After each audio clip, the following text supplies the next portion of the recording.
Assalomu alaykum hurmatli hamkasblar. Hozir men sizga Dimet programmada elektron retsept chiqarib berishni ko'rsatib o'taman. Значит, programmaga kiramiz. Qabuldagi aktivda bugungi qabulimizdagi kasallar taklif etamiz bittasini, birinchisidagini. Bu yerda taklif etganingizdan keyin qabulni boshlash, davom etish. Tak. Ketadi so'zlarda tibbiy ko'rikka kelgan bemor ekan, masalan kasal bo'lsa dori yozamiz. Bizga retsept kerak. Retsept plyusni bosamiz, keyin oddiyni bosamiz, yozib berishni bosamiz. Keyin sizda bunaqangi retseptni blankni to'ldirish kerak bo'lgan zona chiqadi.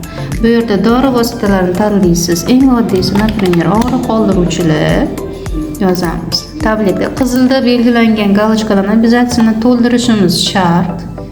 Qabul qilish usuli og'iz orqali chiqadi. Datasini kalendardan sразу hisoblab berasiz. 5 kun, 10 kun, 7 kun davomiyligini yozamiz.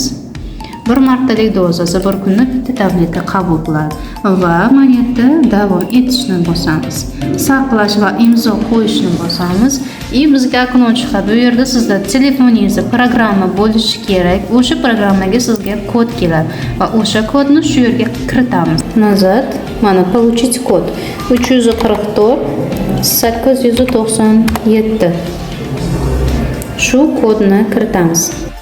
Mana hozir kodni kiritdim va imzo qo'yib ishlayotgan okno chiqib keladi. Pastiga tushamiz. Chiqadi retseptlar. Mana yerda strelочкani bosamiz.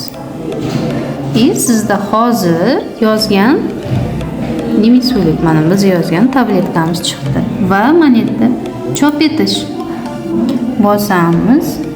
O'zbekcha chop etish. Va sizdan so'raydi printer, qaysi printer bo'yicha, ya'ni sizda retsept uchun maxsus printeringiz bo'lishi kerak. XP80 bosasiz. Retseptni mana elektron retsept chiqib keladi и pechat. Va sizda chiqarib beradi.